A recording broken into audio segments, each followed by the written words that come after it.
I just don't know. I don't know what's. Hey, me and Cesar, He pleads the me and fifth. Cesar got some He couch pleads the co-op in. We fifth. got to talk about that for the first time in almost a year. Over a year? No, I would say you played here, Halo here probably. before. When? Didn't y'all Thanksgiving? have him over for Thanksgiving? Yeah. Close to a year then.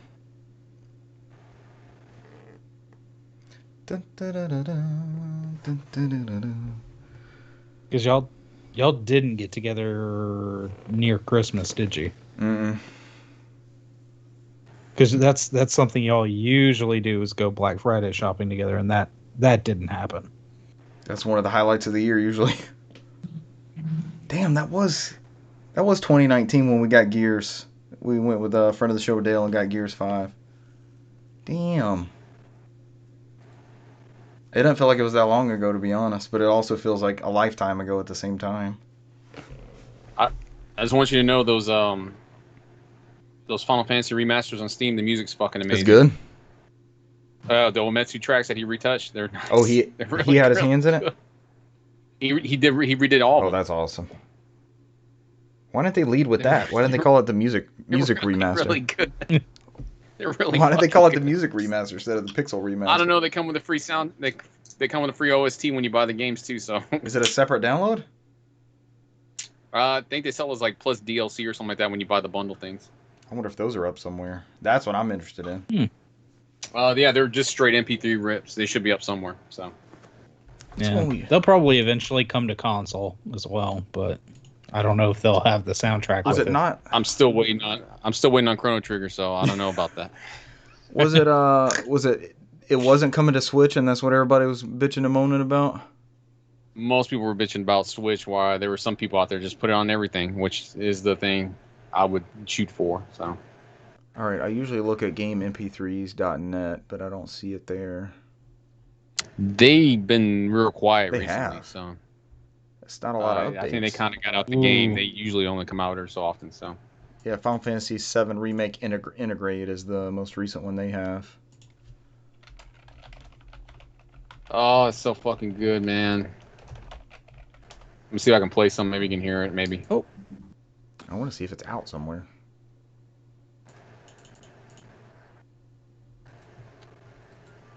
Oh, turn that down Hear there. the crystals. It is very low. It's part because Skype is being dominant. Pixel remaster. Gotta hold on there. Yeah, bet.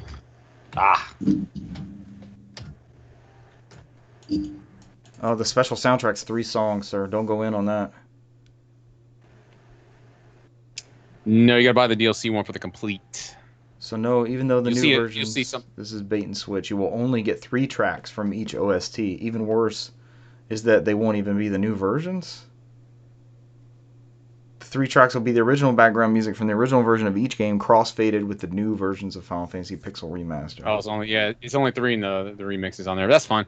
I mean, like I said, I bought the regular versions anyways, and I think I paid $7.50 for them instead of the $10 or $11.99 it was. Did you get that? What was it Green Man Gaming or somebody had the? Mm-hmm.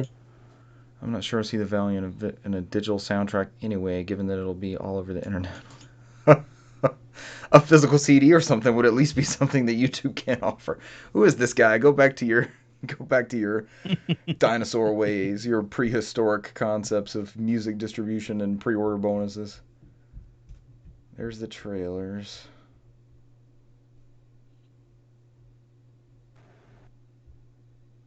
Has Reddit turned into y'all's, like, I wouldn't say like a Google search, but just if somebody's going to have the know-how on a certain thing, it's going to be in one of those threads for the most part.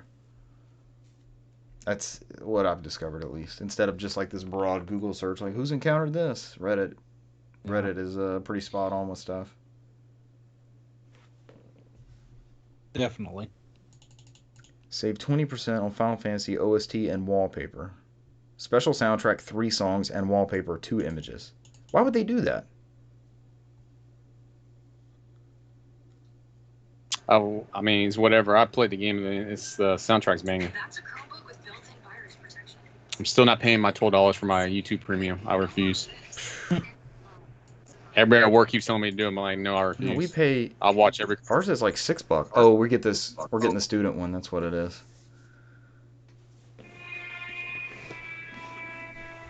All right, we're streaming, so are you gonna take us down? No, it's gaming. We should be good, right? As long as this isn't the Rock Band version. This is transformative. It's not. This is not a Dragon Quest. We're not gonna get taken down. I played some Dragon Quest.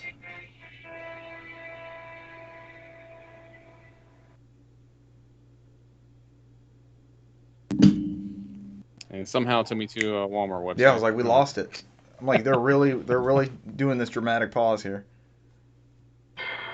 We do the opening theme here. That sounds good.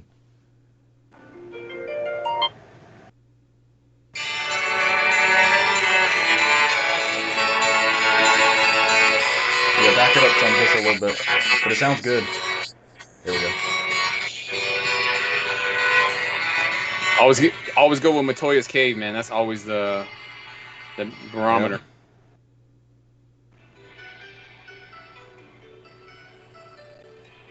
Damn.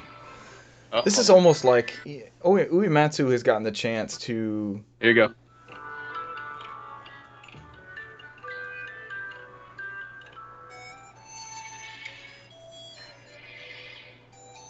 Damn, that sounds good.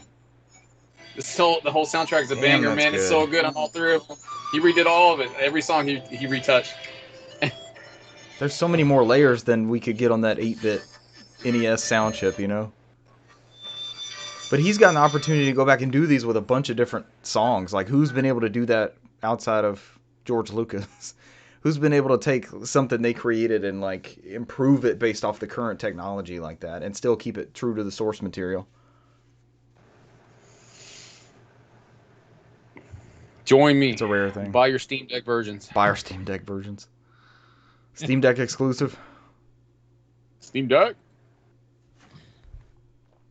All right, y'all ready to go live? It's 8:15. Is that what it's going to be at E3 now? Gabe Newell comes out on the stage and Steam Deck exclusive. World Steam Deck premiere. The Keeleys, brought to you by Steam Deck. I don't know, man, because he literally did that interview with IGN, and he's like, I don't care what y'all put on this. So he said he's open for accessibility. So he's like, whatever you want to install in there and it works, it works. He's like, he's not going to gatekeep anything off that Steam Deck. So the Keeleys can't be sponsored by Steam Deck. That means he'll have gotten off Kojima's deck.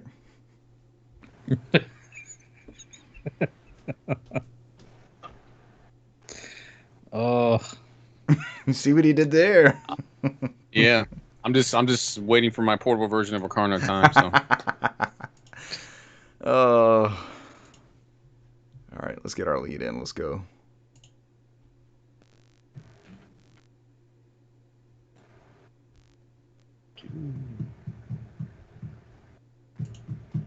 yeah, man. What's this guy? Ladies and gentlemen, welcome to episode 169 of the NOFODcast. We are No Outside Food or Drink, the Southeast premier video game podcast. Pretty good bit of news for you here. I'm co-newsmaster. I'm going to go ahead and get out there and say that before Brant tries to steal some of my thunder. But actual newsmaster Brant built the news for us. Once again, this week we have your August Games with Gold and PlayStation Plus titles. Activision Blizzard issues, that might be our deep dive this week. We'll see. 10 million PS5s and an M.2 update in beta firmware. Microsoft's fastest selling console, what could that be? Is it a Steam Deck? EA Play Live Roundup, ? What happened there? And there's no link associated with this one. It just says new segment, Brant's bad news, delays, cancellations, and more. I guess he's going to go rogue on this one and fill in the blanks with whatever he would like to. What about the Animal Crossing updates? Is he doing that? Oh, too? that's in the bad news. Yeah, that just is the bad news. That's just, we won't get Animal Crossing Switch 2. Hold on, Cesar. I read it wrong. It says delays, cancellation, and more. So that is the and more part of the segment. Oh, that's the and more. I'm, of course, one of your hosts, Richard Bergman, joined tonight by newsmaster and co-host Brant McKee. Thank you, sir, for help helping build that news. I just laid the framework and you fleshed it out. It's been hot out there, and work has not been easy this week. I'm there with you. I've spent more time out in it than I have wanted to. Also coming in from the blazing sun is Cesar Concepcion II. I wish that was the case, but that's absolutely not true. So I literally have stayed in air conditioning and then ran on a treadmill with air conditioning provided. So it never felt like you were outside in the sun. As I drove home and I see people running outside, I said, "Poor bastards!" As I drove. Must be like I ran inside with full blasting air just blowing in my face. I was like, "This is." They must be like Brant and Richard. Those poor bastards. Look at them. Those poor bastards. No pity for the people cooking on the asphalt outside. No, I literally just look at them and I'm shaking my head. I'm like, "Sorry, guys." As they're crawling around like they're in the desert. As I get off the treadmill, I'm like, "Ooh, that was a rough one." And get the towel to towel myself off, and then just fan more AC it's on me. Kind of chilly. This air blowing down on me while I'm sweaty. It's kind of chilly. It's a little cold in here. Yeah, all this sweat's making me cold. You want to have a light jacket sitting around. Go get some long sleeves out of my gym locker and put those on. So make sure for when my next exercise set, I was a little bit more warmer. So yeah, exercises and warmth. Anybody got anything crazy to tackle before we go into news? Any wild announcements? Any crazy updates? No. No. Absolutely not. I try to think of something, nothing that would be prevalent to anything that we're doing here to this day. You never know. There's always random shit. Join us for the. But I do. Join us for the pre-show. I do appreciate you offering. Hey, so this is where we probably could have filled in. We had a whole discussion about the Final Fantasy Pixel Remaster OSTs that are available, and if you join us at 8 o'clock or a little bit after that, you will generally get in on the juicy pre-show, as it were, where we discuss random shit. It's usually gaming related though, but sometimes anime. Then every time I go into my Google Drive, and I wish it would just default into the NOFODcast one, because I go into my personal one and I have like a paper from college in there still. I'm like, what the fuck? I haven't deleted this yet. Maybe I still need it. So save it in there. It might be the oldest Google Drive document available. They keep I don't know. I only use up like 1 gig, and I have like that Google Drive since it's been created. So what was the first size limit? It was probably not 15 gigs when it came out. Like 5 gigs, maybe 1 gig. I don't know. I'm not gonna look it up. That sounds like work. It does sound like work. But my brain, that's how my brain works. I'm like, I wonder what the original size was when it launched. I finally trained my brain to the point where I don't care. Yeah, I can't focus on this right now. I was like, just throw it on a screen when I have to pay money. That's usually when I pay attention. They're like, you're almost out of space unless you pay this. I'm like, It's like every time I open up every YouTube video ever, it's like, hey, you could not be going through this 45 seconds of bullshit. And I'm like, nah, I'm good.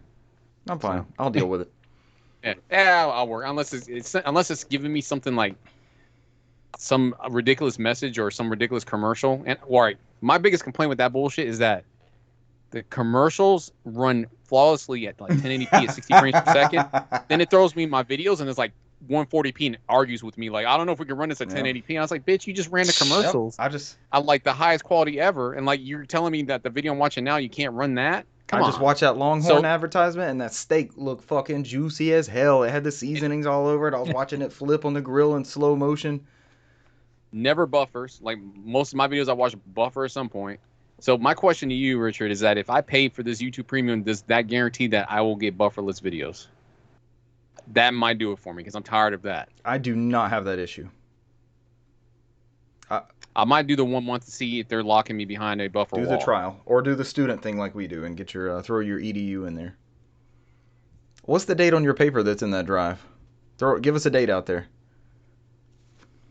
Or have you already switched over to the NOFODcast one? I literally just closed it out because I was disgusted in it. I need to empty that NOFODcast one. We need another backup somewhere. Yeah. For these episodes, because it was like, hey, these episodes are pretty small. We could probably fit a shit ton in here, and now we're up to, what was it, 169? What I said. Wow. This was when I did my internship in college. Last edited was on April 28, 2012. Okay. That's a pretty old document. 2012 doesn't sound like that long ago. We're closing in on 10 years. I'm going to celebrate his 10th. I'm going to celebrate his 10th birthday next year. Let's all mark our calendars and come back, and then for our pre-show, Cesar, you can have a dramatic reading of that paper, and then that'll be. I shall. It's just my learning objectives for my internship. That's perfect. So outside of that, I've just got a notification from my Steam account that it's old enough to drive. I was like, oh wow, I had this thing for 16 years. So I was like, I can literally go buy a car now. I can go drive. 2 more years and it's gonna. I can't raise it anymore. It's gonna be on its own. It's gonna take its games and leave And me. it can buy cigarettes. It'll start smoking in your house. Oh, cigarettes is 21. They man. moved it to 21. Yeah. Mhm. Oh man. It's been 16 years, and it'll just be able to leave the house at the end of this year. Damn, that's a long time. gonna What was get your up. first Steam purchase? Half-Life 2? Probably Half-Life 1. Half-Life Uno. I don't know. Did you have a I'm PC that could looking run now. Half-Life 2 when Steam launched and everything? Yeah, that's when I built my PC. I was running at 60 frames per second. I remember selling the 720p. I remember selling the big box copies of Half-Life 2. We had the well, it wasn't big box at that point, but it was like it was those thick DVD cases. All right, let me look here. Let's see if I can sort by oldest entry. When Half-Life 2 came out, were DVD-ROMs prevalent in home computers? Were we to that point? It was CD-ROMs. I had to put in like 4 Yeah, I discs. think a bunch of games I sold came on CD-ROMs at that point. Yeah. Wild times, man. Look how fast that shit went off. Then we got the Wii store that we can no longer access. Oh, speaking of which, I was thinking about hooking up the Wii U because we were talking about Metroid emulation, getting the old school Metroid games on there. So the Wii had tons of TurboGrafx stuff. That was like my introduction to TurboGrafx because finally you could afford a TurboGrafx game. Because even back then, collecting for TurboGrafx was a nightmare. Is there still a good bunch of those on the Wii U eShop? Does anybody remember? I mean, I could have Googled this, but it's a good discussion point just in case. I am not sure. Because I feel like I need to buy. I haven't been on that Wii U eShop in forever. The last thing I got off of there was the What was the question? I'm sorry. TurboGrafx games on the Wii U eShop. Is it as prevalent? I don't think anything touched the Wii Virtual Console. That was a hell of a Virtual Console. I think it was like their like Neotopia or whatever that shit's on there. The main stuff. Maybe military, whatever the military was, Military Madness or something. Yeah, I think that was on there. Game. I'm after Blazing Lasers. That's my main one. You want me to fire up the Wii U? I got it right here. So nah, we could do it after the show. Maybe it's probably not thrilling content. What the fuck am I talking about? We have Google. Well, I can just Google. Brant's doing it now, I believe, unless he got sidetracked. I'm looking on Reddit right now. List of Wii U eShop games. Are they still adding games to the Wii U eShop? I don't know. I mean, we didn't talk about it in news, but what was it? Japan and Asia regions or Mexico? You can't add Wii U eShop points, or you can't add credit card to Wii U eShop anymore. It's like the PS3 and the Vita. Like I try to buy something on the Vita and it won't let you do credit card anymore. Like it'll throw up a generic error, so you have to buy a fucking PSN card. And I was like, I don't feel like doing this. Yeah. So this says that it pretty much seems like most of the TurboGrafx games are still all on there. Let's see. There are 40 games available to purchase. The from only ones that TurboGrafx? the only ones that are delisted is R-Type was delisted June 30th, 2020. Ninja Spirit was delisted at June 30, 2020. Vigilante was delisted in June 30th that same year. And then The Legend of Hero Toma was delisted on June 30th. And Battle Chopper and Image Fight and Image Fight 2. Those are random as hell. Why R-Type? That's kind of that's a big one. Well, you remember they came out with all those R-Type collections, so that's part of what they were trying to push. But outside of that, you have Bonk's Adventure, New Adventure Island, Bomberman 94, Gradius, Dungeon Explorer, Neotopia, Superstar Soldier, World Sports Competition, Bonk's Revenge, Blazing Lasers, which you want, Alien Crush, Neutopia 2, Bonk 3, Devil's Crush, Air Zonk, Victory Run, Final Soldier, Soldier Blade, China Warrior, Detana Twinbee, good stuff. Chu Man Fu, Shockman, Double Dungeons, Digital Champ Bot, Battle Boxing, Moto Rotor, Power Golf, Lords of Thunder, Break-In, Salamander, Bomberman, Panic Bomber, Battle Load Runner, Bomberman 93, and Necromancer. That's the whole list. That's still a solid library. It's a good bit. Another podcast I was listening to said Wii U's were going up in value. Have y'all seen that? I haven't like looked at the stuff in a Oh, while. not really. Yeah. It's probably because of the whole Metroid situation, probably. So Oh man, isn't this crazy times with like supply shortages and fads that come and go, and people want these, a new game gets announced and then there's like this mad rush for all the old shit at one time. it makes sense. I It mean, it does. would have been cool. They would have came out with a collection like they did Castlevania, and so Man, I'm still waiting to hear something about Just that saying. Castlevania Advance collection. You could have a Metroid Advance collection. You could have a Metroid Yeah. Advance collection and put the original Metroid 2 on there and the 2 from GBA. That would be awesome. That'd be really cool. I'm actually upset that's not a thing now. I shouldn't announce games I want that are not going to happen. Or a Metroid Game Yeah, & Watch. you We could have got a Game & Watch with, maybe 1, 2, and... Never happened. what are you That talking never about? We happened. barely got a Game and Watch for Zelda. They were like, I guess we got to do something.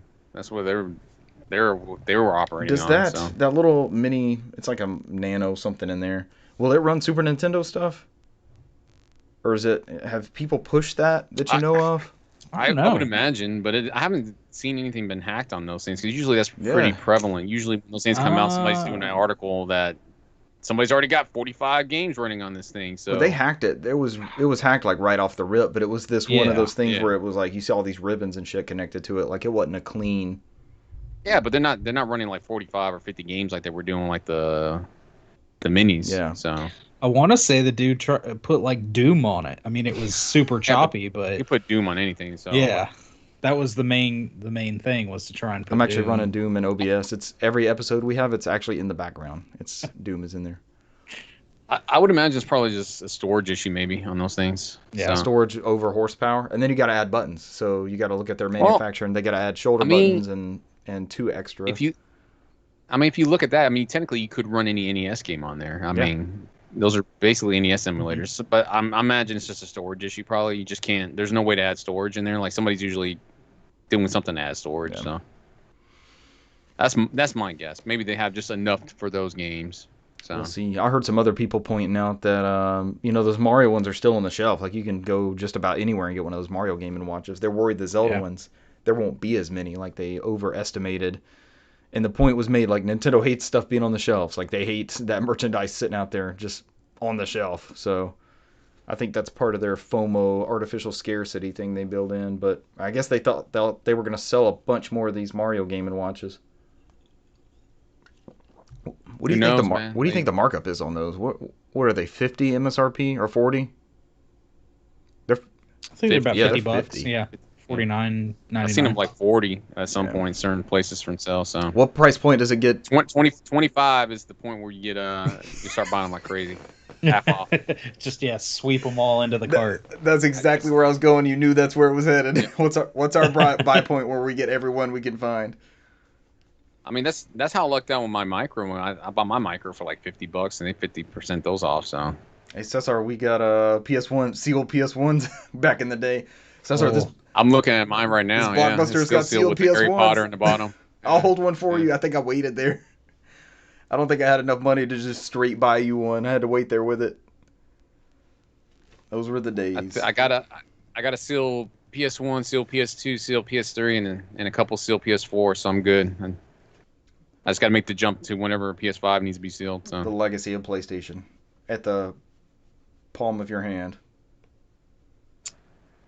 unnecessarily, I guess. I just happened to walk into those. So That we did. All right, here we go. News time. Games with Gold. This is not a bad month. They've actually improved here. they listened to you, Richard. They couldn't take you bitching at them one more I podcast. They believe- couldn't do it. Yeah, I've been railing them. I believe you coined the phrase "lames with gold." That is not the case this month. I'm pretty sure.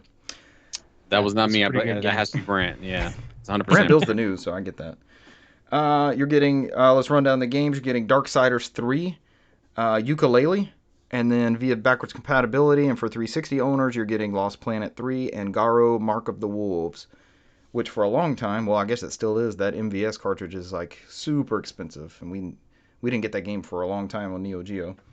But Darksiders 3 is August 1st through 31st. Yooka-Laylee is August 16th through September 15th. Lost Planet the 3rd is August 1st through 15th. And Garo Mark of the Wolves, which is a fighting game, is available August 16th through 31st. I wonder how these deals break down for publishers where they have like the 15-day window versus like the full month that it spreads through. I wonder how that works, that breakdown for them. Just curious. Contracts, man. Who knows anymore? Yeah. All right, so you get an hack and slash action adventure is what they call Darksiders 3. You get Yooka-Laylee, which is like a 3D N64-esque. It's a thing. It's just a thing. It's a fucking Banjo-Kazooie without the It is board game at the end. Banjo-Kazooie. Lost Planet 3. How did there were people kind of tired of Lost Planet at that point? I can't remember the heat, the reception of Lost Planet 3 at that time. No, you were right. That's when we were stuck in that generation from PS3, 360 forever, and they're like, we're just going to keep cranking out sequels, and nobody wanted to spend money on any new gameplay. So we got trilogies of everything. We got Resistance, we got Lost Planet, we got Dead Space. Dead Space. Mm-hmm. We did not get the Lost Planet side story that Japan got. What was that on? That came on the 3DS and the oh, that's PS3, right. Yeah, I've seen clips of that one. I think I imported that PS3 one. I know what you're talking about. It's like anime. Yeah, I think style. it was like $7 or some bullshit. Like, so I bought it too. So that's one of my few imports I have. And then Garo, Mark of the Wolves, the last entry of the classic Fatal Fury series. Select over a dozen different fighters to participate in the King of Fighters Maximum Mayhem Tournament. Okay, is that when it started crossing over? I wasn't expecting to read King of Fighters in there. Yeah, let's go with that. Sure. I don't know the whole SNK verse. SNK Fighter verse. I mean, there was a time back in the day where I was super excited about fighters, and that was like that golden era for me. Was like right at the end of the PlayStation, right when Dreamcast was coming out. And like every fighter was I was like reading up on, and like Project Justice, and we were getting like the Dreamcast is the Naomi board. It's not compromised. We're getting the exact arcade experience at home. Yeah, I love those. That era was just awesome. Miss those days. Yeah, you and me both. You and me both. Even like Dreamcast menus, like I'll talk about Virtua Tennis all day long. But just going through those menus and like selecting things, and when you hear those dings and just the presentation, like press start and all that stuff, it's total arcade ambiance on the Dreamcast. Oh, let's have a whole episode where we talk about Dreamcast. Powered by Windows. Yeah, Windows CE, I think it was. It is Windows CE. Combat Evolved. We've come full circle. Those are your lames with gold, and they're not lame. Those are 4 good-ass games. I'll be downloading all 4 of those. They were going to download them anyways, so. Sometimes I forget if it's not something that is jumping out at me. That is not adults-only tennis we're getting with PlayStation, but I'm jumping ahead. This comes from the PlayStation blog, PlayStation Plus games for August. Hunter's Arena Legends, that's your PS5 title. And then, well, it's also for PS4. And then Plants vs. Zombies Battle for Neighborville. And Tennis World Tour 2, which is not adults-only tennis 2, which is the tennis I was hoping we would get. The de facto version of tennis. Yes, the adult-only version. Mm-hmm. How is this tennis game? Did I get Tennis World Tour? Both those tennis games that came out recently have been lacking. Let's put it that way. They didn't light the world on fire, did they? No, everybody's kind of waiting for that virtual tennis to come in since I guess Sega's been sleeping on it. So, is there rumors of a new virtual tennis? Because the virtual tennis guy is one of these studios, isn't he? I believe so. It's one of those things you're gonna have to let them get their feet on the ground. There's like 85 different versions of Tennis World Tour, so I'm guessing we'll get the most complete one. Hopefully, or we get like the standard. There's edition. one where like there was like you had to get all the DLC for to get all the characters, and then there was a complete version. And it was weird. Great. It's like one was like early access one, so they just didn't call it early access. We'll see what we get. Hunter's Arena Legends. Has anybody seen anything on this? Looks like it's a PvP thing. Oh, it was announced during the State of Play. I don't remember this. Mm-hmm. Yeah, it was that State of Play kind of battle arena, battle royale kind of deal. Which, like PlayStation Plus, almost seems like a great way almost to reminds me of that that Ubisoft game. I forgot what it was with the For Honor. For Honor, That's what it looks like. That's what it kind of reminds me of, like a battle royale version of that. Did For Honor ever get something battle royale? I don't play Ubisoft games because they don't interest me anymore. So they don't come out with Rayman, and I don't like the Assassin's Creeds. So They don't come out with Rayman, and I was so excited when we got that Ubi art stuff. It's like we made this engine. We're gonna make all these great 2D games, and we got that one, that Child of Light, and then there was one other title like War Defiant or something. War Valiant War. Something like that. They were all using that Ubi art thing. And then we got one more Rayman game. And then a bunch of weird VR games. Oh, they use that Ubi art engine? Absolutely not. I'm just saying, just in general from Ubisoft. I can't. I don't know. Probably the most thrilling thing they made in years is probably the Mario Rabbids game. Yep. So. And Rayman Origins before that, when that came back? Sure, yeah. We played that when it came out on PS3. We loved it. I would love a third one. I don't know why we don't have a third one, but it'll be whatever. a Wii U exclusive, unlike the second one when they moved it from Wii U. The 30-player, this is Hunter's Arena Legends, the 30-player PvP and PvE combat-based battle royale set in an ancient age in which humanity battles each other as well as a growing legion of demons that have been unleashed upon the world. In this vicious frontier, you'll face threats on two fronts. Head into high-risk, high-reward dungeons to encounter demonic foes. Dangerous but necessary for your continued survival. You'll earn powerful items and experience points. Powering yourself up will give you a much-needed edge on the battlefield when you face off against your hunter brethren. Sure. Plants vs. Zombies Battle for Neighborville. It's a team shooter. Friend of the show, Russell, put a lot of time into the first one, surprisingly. That was one of his, I guess it was a Games with Gold or PlayStation Plus or something last go around for like PS4 or Xbox One, and he piled some hours into it. And then Tennis World Tour 2, play as the world's top players or create your own pro and try to dominate the world rankings. Play for fun or take on rank mode to sharpen your skills.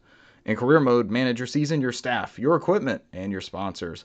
Alternatively, take on friends locally or online in singles or doubles games. Whatever mode you choose, you'll experience dynamic, realistic, and precise gameplay that puts you in the heart of legendary rallies.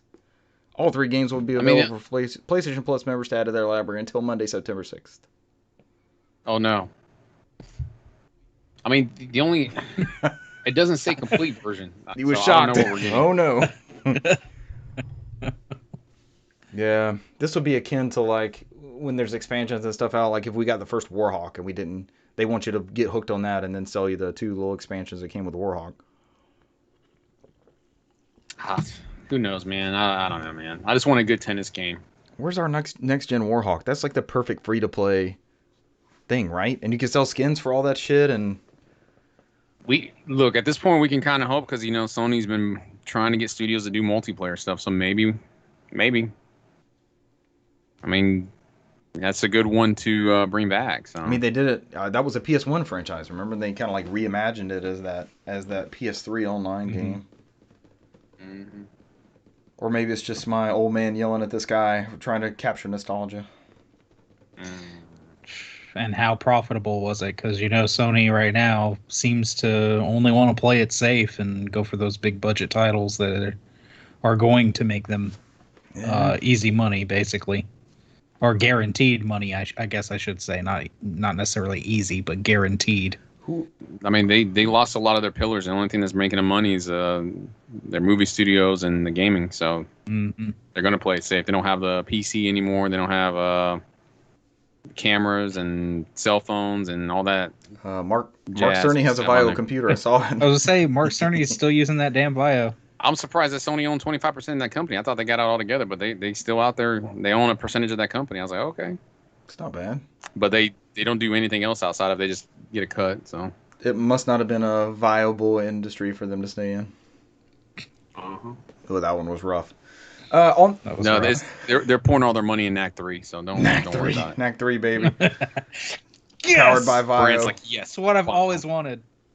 The cloud-based Knack 3 runs from the cloud. We're joking, and the McKee Knack slammed through the McKee household. They're a Knack 2. They're Knack fans. Knack 2 was... They're a Knack everywhere. Chef's kiss.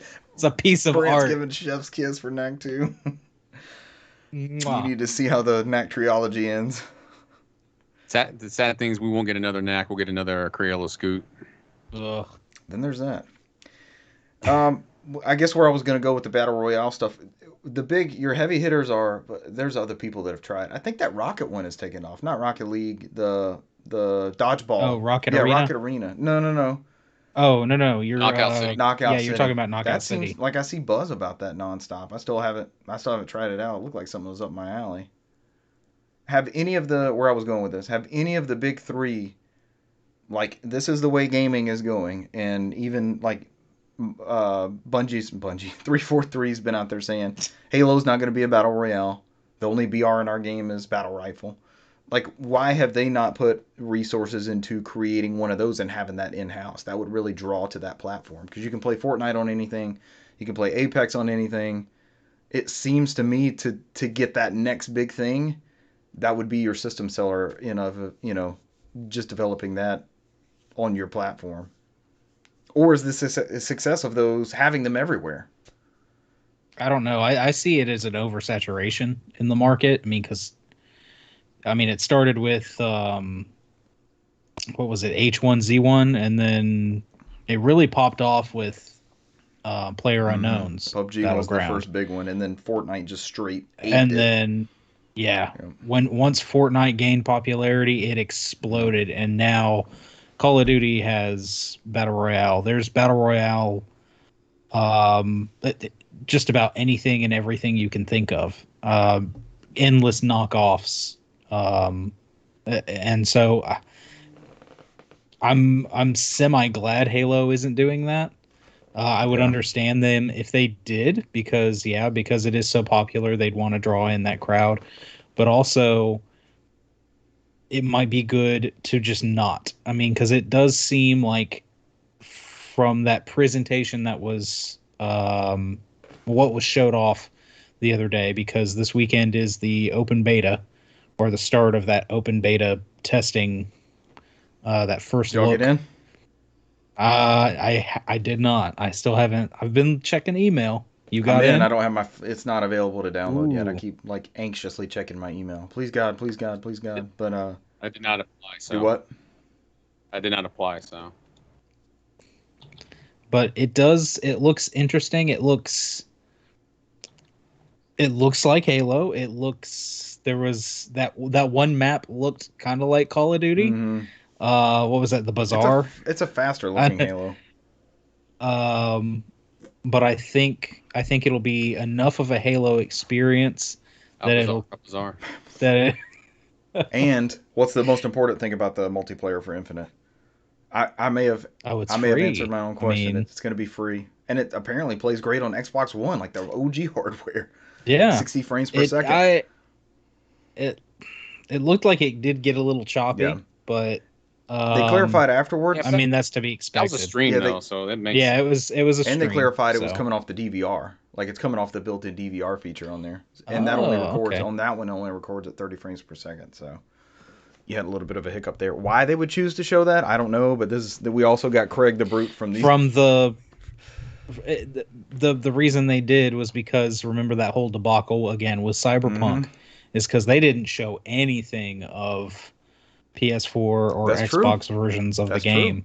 And then once they got hounded for it. Here's your bottom barrel. This is the worst experience you're gonna get. That's a good idea. But it looks Halo enough to get the existing players interested, and also a little bit different enough to intrigue new players, I think. So, which has been the balance the whole time. Yeah. And they have not. Halo 5. Yeah, Halo 5 was the one people kind of was because it got more Halo of Duty style. Started with 4, but they went all in on 5 with the multiplayer. Yeah. All right, so Halo is Microsoft's. I think Nintendo's closest thing to this is Splatoon. Would that be the right answer? And there's already a Splatoon 3 and Splatoon 4 that SSR unveiled on the show around E3. Skipping straight to Splatoon 4. Nintendo has Tetris 99. They are constantly unleashing these online. Yep, yes. You're right. What would be Sony's outside of Warhawk? Pac-Man 99. Warhawk and Mag. Give us Mag. Give us a new mag, you cowards. Mag back. Also got big into mag too. That was one of those I played the shit out of the beta, and then when the game came out, it's like Yeah. I didn't touch it as much. Moving along, let's get out of news. Or we're on the first news story. This is not going to go well. I skipped this story somehow. Skip 3, go to 4. Basically. You Activision didn't skip a Blizzard story. issues. Oh, there you go. I opened up the wrong link. All right. This is a deep dive. There's going to be more stuff coming out of this, so I think we can just cover the main bits. Yeah, and probably. This might be a story that we talk about several other times as there's updates, because like even today there was a walkout by employees, but I'm getting ahead of myself. Yeah. Let's read it best from The Verge. I believe the story first came from Jason Schreier at Bloomberg. I don't see that quoted in here though. There were so many there were so many articles about this. I literally had to just pick one. Yeah. So. Okay, so. But I mean, I've seen so much about it. It's, I think all of us have at this point. So the story broke. California sues Activision Blizzard over a culture of constant sexual harassment. There were all sorts of women piping up on, and men piping up on social media, Twitter, etc., about instances that they could corroborate with the stories, or saying that, hey, that was me who was saying that. Lots of weird, bizarre stuff, like what they call it, cubicle crawls, where the male leadership at the company, and this is Activision Blizzard, would become intoxicated and then go from cubicle to cubicle, groping, harassing, sexual misconduct, I guess is the right term. It's gross stuff. It was quoted as, several of the upper, male employees. Big names, the ones. Basically having like a frat mentality. The most glaring one is what, Greg Streets, right? Greg Streets and Abasabi, I think his name is, works a lot on Warcraft stuff. Mm-hmm. Greg Streets was like, I'd never blah blah blah, and like people just started posting receipts on there. So text message receipts and such. It's like, whew. Yeah. They had a Bill Cosby suite, which at that time Bill Cosby was already under allegations for. Yeah. Those didn't hit the light until like way later, but those rumors were about Cosby were going on for years. The cause, as they referred to it as. So that was July 22nd. The Verge just has basically a timeline, because this just kind of is being updated nonstop. Get that bug, Brant. Was that you, Brant? Get the bug. July 24th was like a half-ass apology, I believe. Garbage. Yeah, it was. Well, there were two different responses, and one person, the main CEO hadn't said anything until. Interestingly, their stock plummeted about 10%, and then he piped up. Talks, but right? Also, it kind of makes sense, because I mean they are under legal, litigation technically, right, with this lawsuit. So you think anything that the bigwig, the guy on top is going to say, any of his statements, how many lawyers do you think his statement has to get overseen by and combed through and rewritten? And so, but I know one person had said something about, this is a misrepresentation of the company and way overblown, and somebody else actually said that we want to listen to employees, we want to prove ourselves. So it was kind of all over the place at first. Yeah. And then once the CEO came out and said that, we are going to have listening sessions, we're going to make these changes, we're going to be removing questionable items or inappropriate items from these certain games, and we want to work to make this company a better place for everyone that works here. And so it's, it seems like they want to get on track, but it's a shame that they even got to this point in the first place. Yep. Because I don't think any of us here were raised to mistreat anybody, or even when you're a kid you do stupid stuff, but as you grow older you're like, that's extremely inappropriate, and especially You in still have any lessons to kind learn. You of, still have lessons to learn. yeah, Nobody's perfect. but in an office setting, and as a professional, Yeah.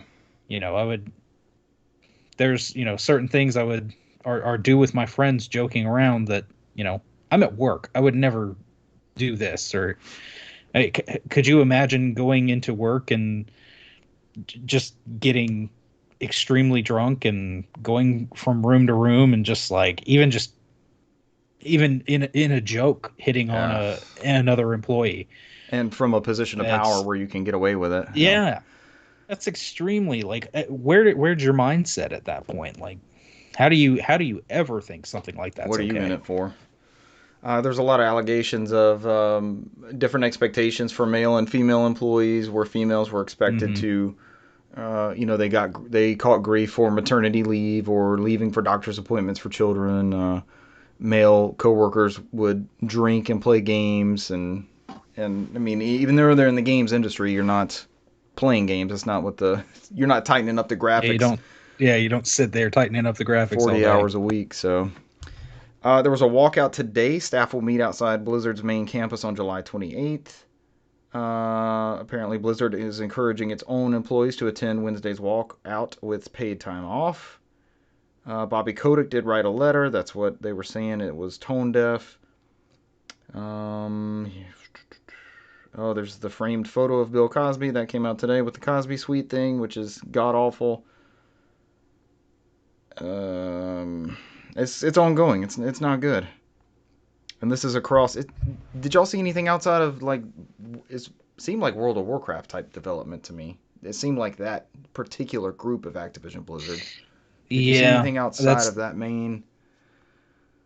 That's what I heard the most of was World of Warcraft, and this has even affected the work and development. I know I've heard a few different reports talking about how work has completely halted. Those employees have stopped because of everything going on.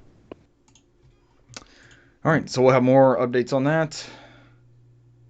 There's already been wrongs committed, so hopefully there's justice for those who have been wronged and repercussions for those who did the wronging. Major repercussions. We shall see. I'm sure there'll be more updates. Is this a happier story? Yes. Yeah, Sony. This is Someone else take this. Sony sales milestones. How many Vitas have they sold? Oh, 12 million. If only. So this comes from Tom Warren of The Verge, and it was announced that Sony has sold more than 10 million PS5 consoles. That's more than, let's see. Obviously, they've done so much with this. I mean, it's great that they've sold 10 million, but you think about how hard it is to still get a PS5, and the fact that there's a chip shortage and everything else. It's actually pretty astonishing that they've sold 10 million. But it's, at this point, it's been a better launch than I think the PS4. It's Sony's fastest selling console in history. And let's see here, and it goes on. I know they talked about, is it in this article as well? Yes, here it's down at the bottom, how they talk about a lot of the install size and the different games that were sold and how much. So good we attach have rate. Spider-Man. Yeah. Spider-Man Miles Morales sold more than 6.5 million copies, and that released both PS4, PS5. And then you have like Ratchet and Clank and Returnal are down here, and those were PS5 exclusives. Rift Apart sold more than 1.1 million. There's 3 here, I know. Since its launch, which, I mean, it's a Ratchet and Clank game, and plus that game was just amazing. It's damn good. Returnal being a brand new IP and also being exclusive to PS5. Sold a little less, 560,000 copies since its launch in April. And now PlayStation first party. But still, they did decent enough to, garner Sony's attention and purchase. So, and I love Returnal. Returnal is a great game.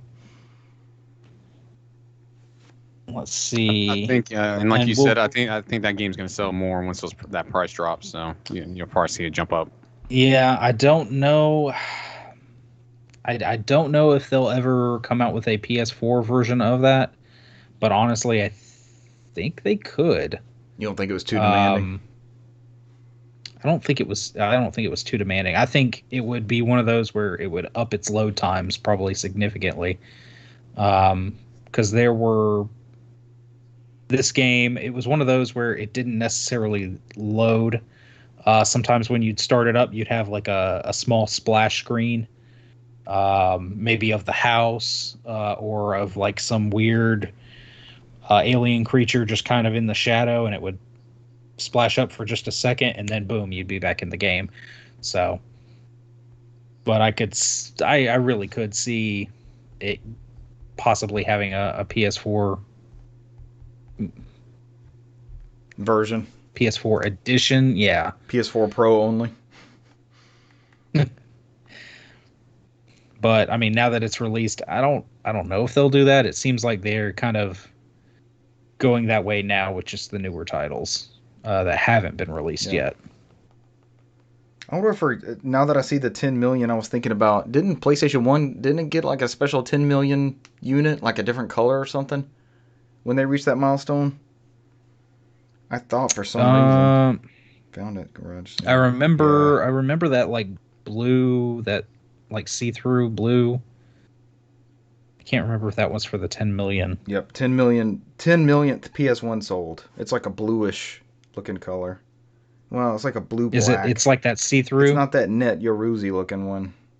Yoruzi, however you say that. Is it sitting on your wall, Richard, right next to your Halo Xbox? I don't have a Halo Xbox. I remember when we sold them. I remember we sold them brand new for $100. I wish I got one. Man, I wish I got one. Man. Yeah, that was 10 million. I wonder how long it took them to get to 10 million. That should have been in here. That here's this from Tweaktown. There we go. 10 million hardware cumulative sales. Oh, the Vita sold 16 million, so it's not quite the Vita yet. That's just cumulative sales. It doesn't tell you how long it. Because I feel like the PlayStation really took off later in its life. Like it had a slow crawl at the very start. They still cooked the Saturn, and they got way out ahead of the N64 that year jump. But I want to say it was kind of a slow start. But 10 million is nothing to sneeze at. Yeah, I think you're right, because it wasn't a lot of people were still waiting for that Ultra 64 to come out right before they made their decision. I think after that slow crawl from Nintendo when they came out like 5 games in the first couple of months, after that people were. And expensive cartridges, and then by that point you could get a PS1 for what, $200, $199, and then you had all these greatest hits games that were $20 on CD or 25 or 30, and that was it. I still remember they had like the old couple sitting in front of the fireplace talking about the greatest hits launch lineup, and I remember them mentioning Ace Combat, play Ace Combat. It was like they just went through all of them. Those were good ads. PlayStation marketing was unmatched in that era. All right, I do not know a lot of details on this, but the PS5's internal M.2 SSD expandable storage is up and running. If you are on the beta software, does anyone know a lot about this? Cesar, have you done your research on this? It's not clean cut. Essentially, that seemed to be the confusion around it, is that it just wasn't very straightforward. I think it's the reason why, and they noted on the beta, like, hey, if you install these expanded drives, you may have to remove it if it's a feature they decide to take out. So it's not 100% certain that's the route it's going to go. That's why I'm not going to do it, because I don't need the space yet. Right. So, I haven't encountered that personally. either. So and it comes with caveats. So you had to have a heatsink on there. It has to have the heatsink, PCIe Gen 4 SSD minimum capacity of at least 250 gigs. Does it know if it doesn't have the heatsink? Does it read that off the chip? That Gen 4 thing? It's supposedly. I mean, there's some fake images out there where the PS5 is overheating. You should have bought an Xbox, and I was trying to find like a real warning. So apparently, it can cause the console to overheat. So I don't know if that's true or not. Who knows? I don't know. I think at this point, you can buy a lot of these don't have heat sinks. You got to buy a separate heat sink for it. You got to make sure it fits in the compartment. At this point, I think you're just better off waiting until an official drive comes out that is gonna have the branded PlayStation 5 logo on there. That's my personal an officially opinion. endorsed one, like that Seagate one for the Xbox. Yeah, I think there's a Seagate one for the Sony. I think I saw on Twitter that is officially endorsed by Sony. I think. How much are these? Or Seagate endorsed it themselves. They're I can't expensive too, right? No. This particular type of one.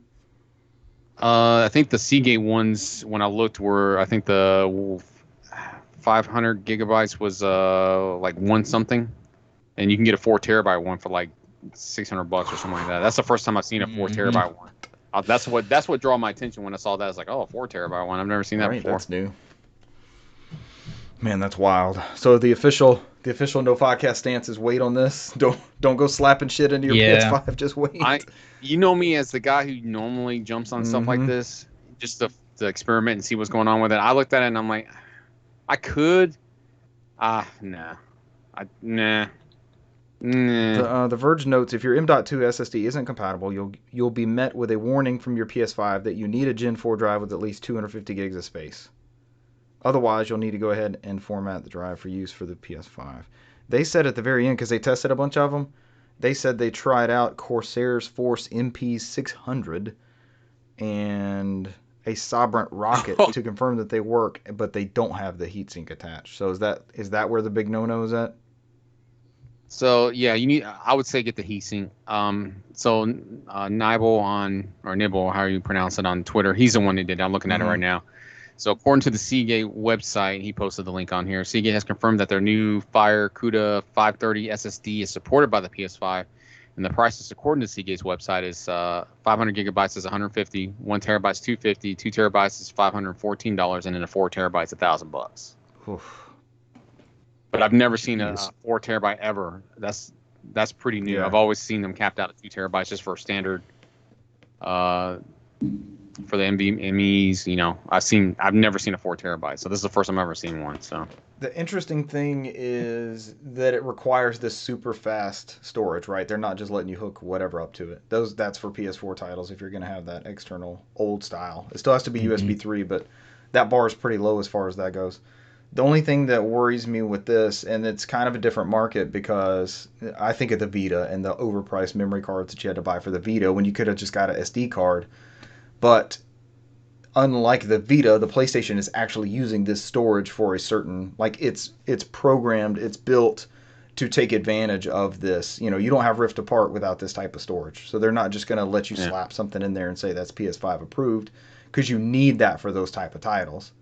So it's different from the Vita, but it also makes me think of that semi-proprietary storage. But it's not. You can still get any of these other brands.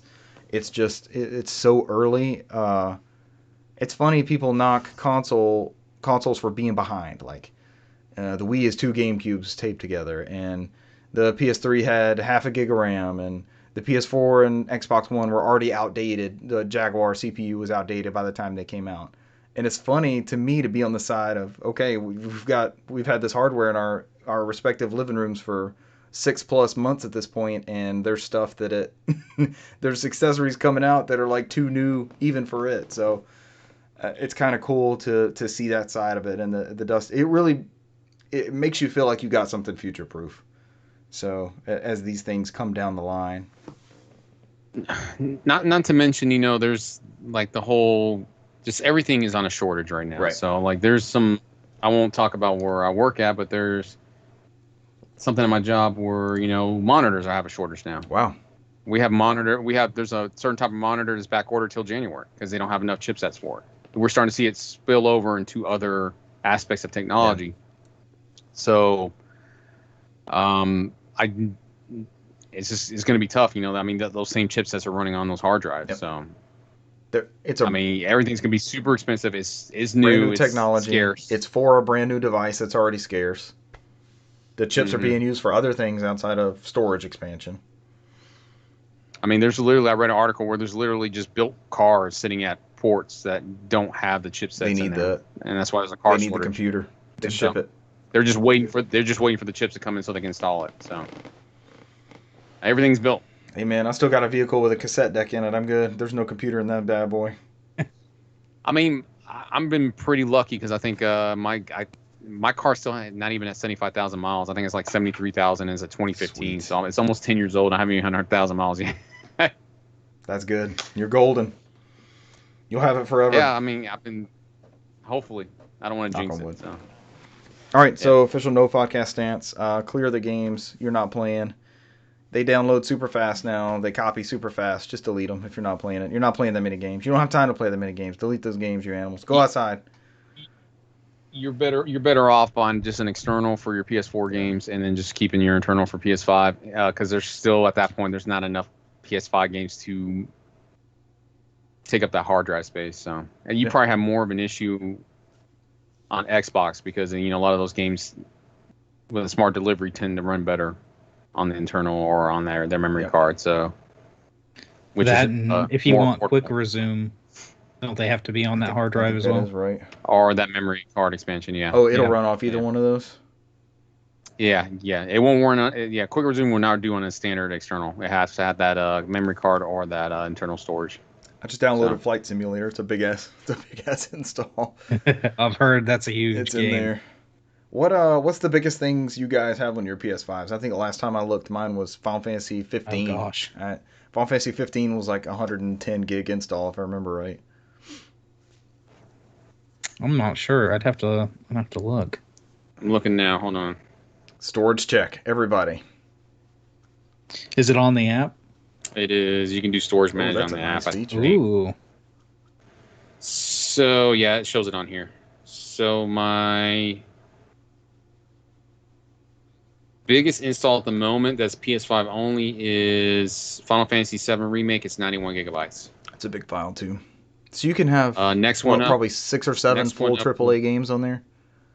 Yeah. Yeah. The next one up will be Doom Eternal, which is 69 gigabytes. Nice. And then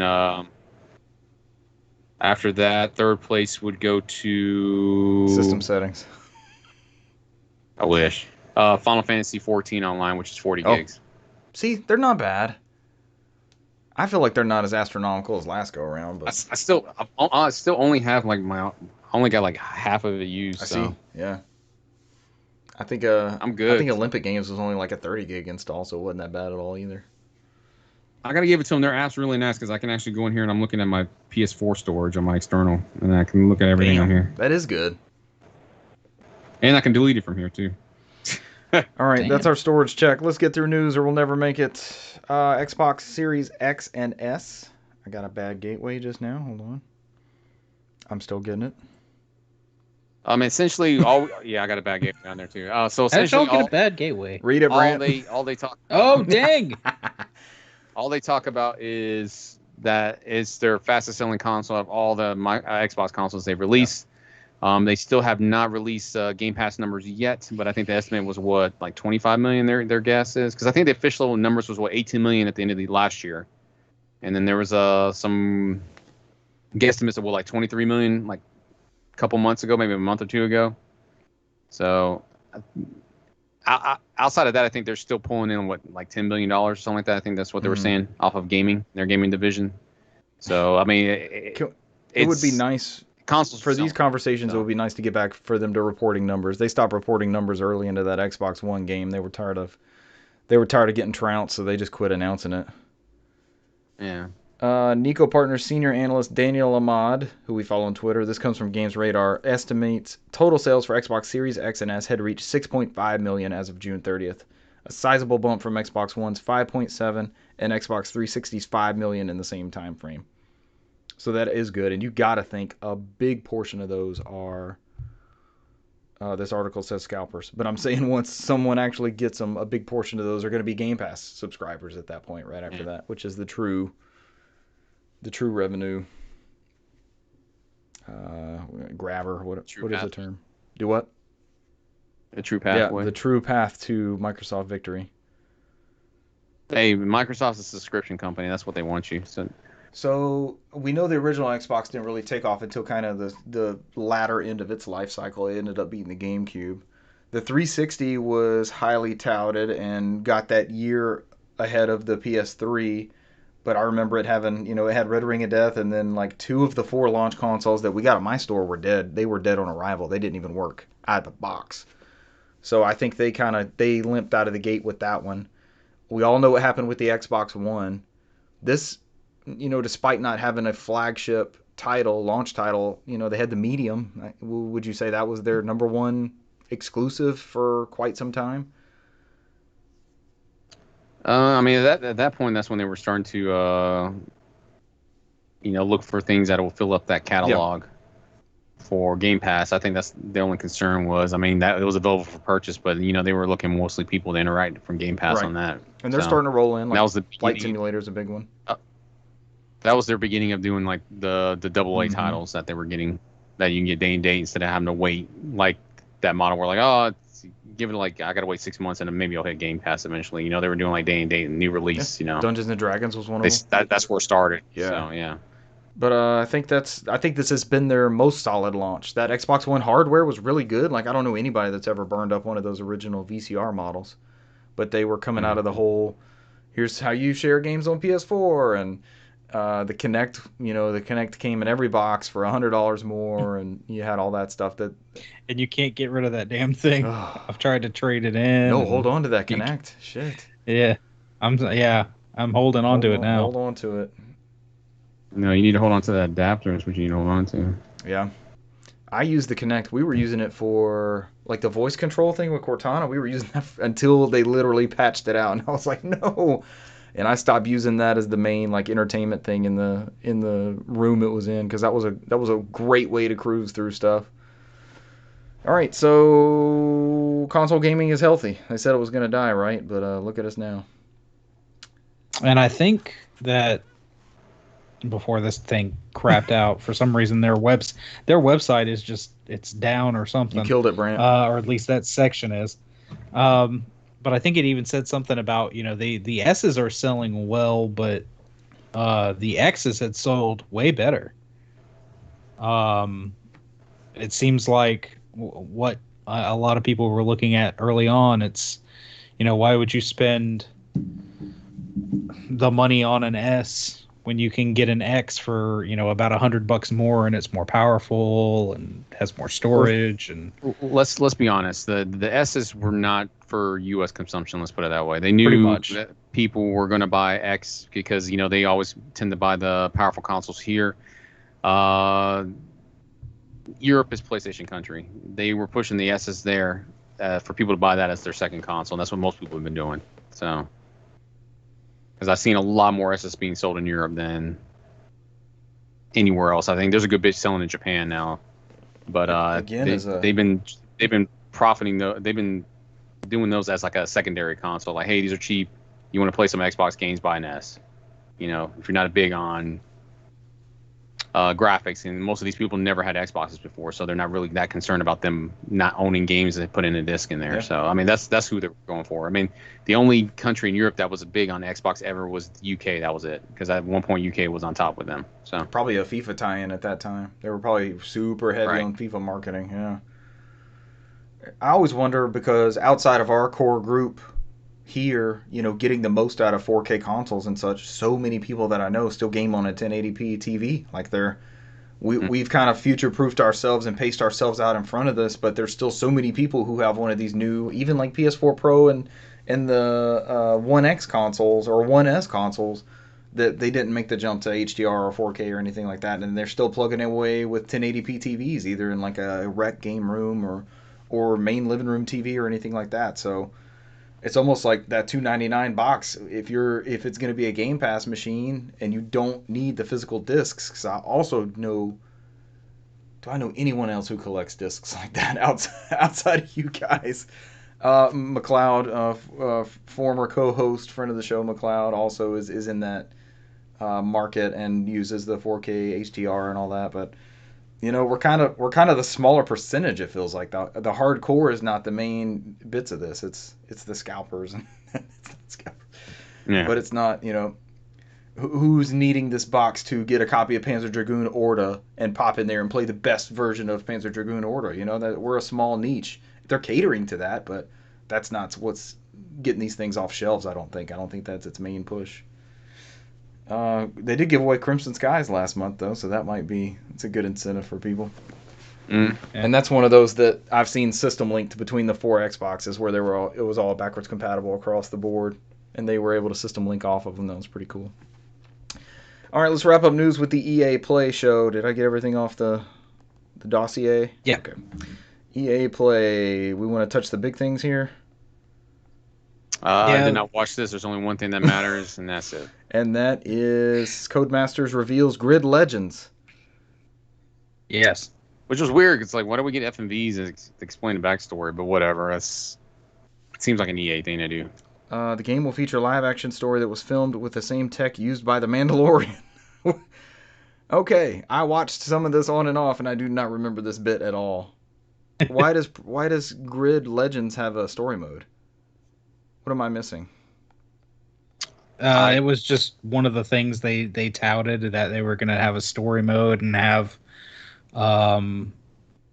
actual racers, in it and all of this. So Weird. I don't know why they chose to go that route, but it's something different for them, and I'm sure that somebody's going to enjoy that. So sure. Yeah, I mean, the most important thing to pull from this is the first Codemasters release since the purchase. Yeah, that's true. Battlefield. Hopefully, they won't ruin them. Battlefield 2042, the year I can retire, is getting a portal mode which mashes together not GLaDOS but every Battlefield into one. Portal mode lets players create complex custom game modes using assets from Battlefield 2042, 1942, Bad Company 2, and Battlefield 3. There will be 6 classic maps, 40 plus weapons, and 40 plus vehicles from 3 theaters of war, 7 different armies from classic titles, plus Battlefield 2042 specialists. That's actually really freaking cool. I like that bit.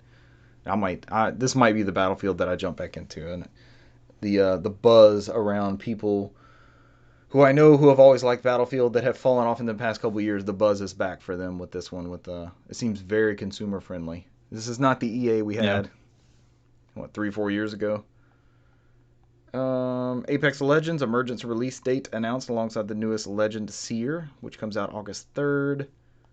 EA original Lost in Random will be released in September 2021, a game that mixes real-time action and turn-based tactics. This article is from IGN, by the way. Knockout City Season 2 is a fight at the movies. It'll be themed around movies. New map, new gear, new soda ball weapon, and that comes July 27th. 2 days ago. It's already out. And that was it, That was all that was in the show. They might have said something about FIFA, maybe something about Madden, but I think that was it. Bring it on home. Go ahead and shut down this podcast. Who wants to go to Gamesplay? And some Wait, game what? that I don't know if anybody's ever heard of. What is it, Brant? What's Dead Space? I was hoping you make a joke and say Dead Weight. Dead Weight. Free Space. It's coming to me if I think about it. I'm drawing a blank. They had Dead Presidents. A little teaser for Dead Space. Good movie. Yeah, it was just a teaser. Good movie. Nice first look. 1 star. 1 star. Box was damaged in shipping. This is, of course... They sent in a paper envelope. 0.5 star. This is, of course, a remake of 2008's Dead Space, coming to next-gen consoles and PC. So no PS4 Pro weak version here, or Xbox One. EA did share a teaser trailer that brings us right back to that terrifying universe. This isn't a sequel, it's not a prequel, it's a reimagining, right, of that first 2008 title. Yeah. And this looked good. Just that teaser sent the internet a buzz. Hopefully this is not the Mirror's Edge of last generation that we got. Weird. it wasn't received well, and people were clamoring for a new Mirror's Edge. I wanted Mirror's Edge 2, not a Mirror's Edge reboot. Frostbite. Not Frostbite. This is Frostbite Dead Space, right? This is also on Frostbite engine, yeah. Hopefully they'll handle this one well. So. And then lastly, I hate to be the bearer of bad news, but we've got Animal Crossing. You're Animal Crossing, yeah. Playing Metroid Other M. You're. Did you kill Animal Crossing? Give us a hint. Just let me know when you have a hit on the nose. You're gonna skip Splatoon 2, go back to 1.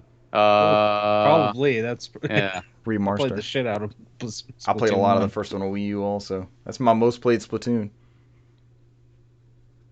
No, but we've got a couple game delays. I don't know if either of you remember the game Digimon Survive. What is that?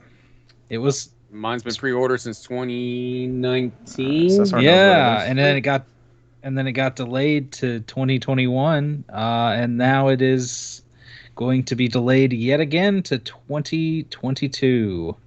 It sits there with my copy of when Amazon was doing buy 2 get 1, where I got our buy 3 or whatever it is, where I got my copy of Bayonetta 3 is like $40, and then my copy of certain Digimon Survive is like $40. So it forever will be pre-ordered until it's shipped to me. So it's like I vaguely remember when that game was announced, and then when I heard it was delayed again, I was, oh yeah, that was supposed to come out this year. Digimon Survive. What do you do in Digimon Survive? You're Digimon and you survive. Nobody knows. They keep low-hanging fruit. They never really show gameplay outside of some story snippets where it's like a 2D. It's probably been redone 85 times. Like somebody on Twitter was like legit. They were like, please just cancel the game and do something else. That's what they were begging for. A new Digimon World. And then another game delay. Kenna, Bridge of Spirits is going to be delayed till September 21. And that busy ass saw that. Yeah. We were all excited about that off that PS5 unveiling trailer. That shit's going to be a fucking plus game. You think so? I know. Yeah, it probably will be. Oddworld was, so I think it will be. Bug Snacks was. I think it's one of those ones I'll fit that thing. I hope so. It looks like one I want to play. Yeah, I think that's why they pushed it out to September. That's me personally. They put a real reason on there, but my conspiracy theories, my Twin Peaks hat, I put that on, and it's like, no, this is the reason why. Yeah, they needed a little bit more time to work on it, to polish it. But on it, I mean, this was supposed to come out the end of next month. So, and then they just pushed it into September, toward the end of September now. So, I mean, Earth, Wind, and Fire, it will be fine. Yeah, we won't have to wait too much longer. I'd rather them work on it a little bit more, work some of those bugs out. Right. And then really the last thing is probably going to break everyone's heart. Animal Crossing. Dr. Mario World. Oh. The mobile game from Nintendo is going to come to an end November 1st. Did anyone ever try this out? No, I never did. No, me neither. And I think I was the most excited on the podcast about it when it was announced. I forgot it existed until that announcement was made. I was like, oh yeah, that's the thing. Yeah. It's been a few years since Nintendo had announced that they were dipping their toe into the mobile market, and they started with Super Mario Run. It did okay for them. First one was that Animal Crossing game, wasn't it? Wasn't it that weird? No, it was that Miiverse thing. That weird thing where you send me one of your Mii's cross-dressing, and then I was in a dress. Why did I get this? I was in a dress and heels and everything. That.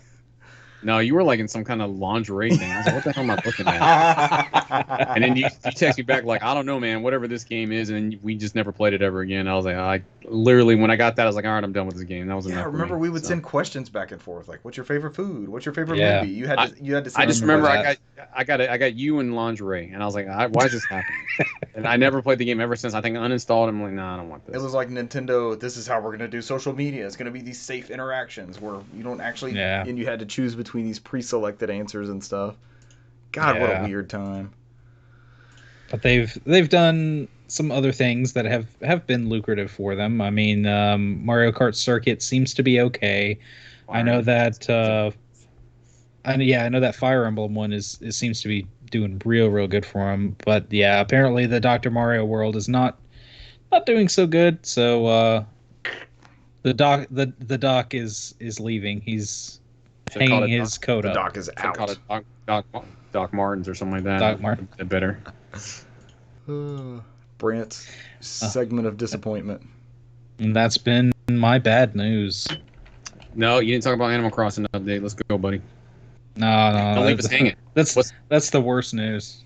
That's part. Yeah, this should be part of your negative news segment. Give us the Negative Give news. us the Animal Crossing news. We were here for a reason. We were here for Animal Crossing news. It's the only And reason I we didn't read it came. all. I just like all the good stuff on there. Brand will talk about it. That's why I look at it like, Brand will talk about this. There's no way I need to read this. I think No way this is relevant to me. I heard something about just the fact that they do have more plans to roll out some more free DLC or free updates or whatever it is, not DLC.